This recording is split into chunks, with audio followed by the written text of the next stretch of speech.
Welcome to the section Code Category Management module in this course bookstore website development project. In this section, we are going to accomplish the following tasks.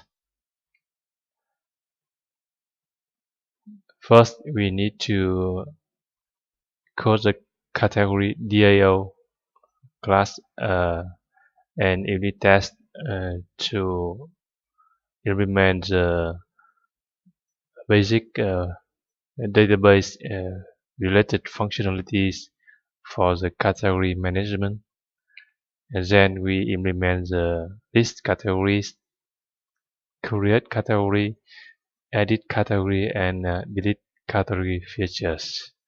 And finally, we update the website's homepage to display the categories in the header.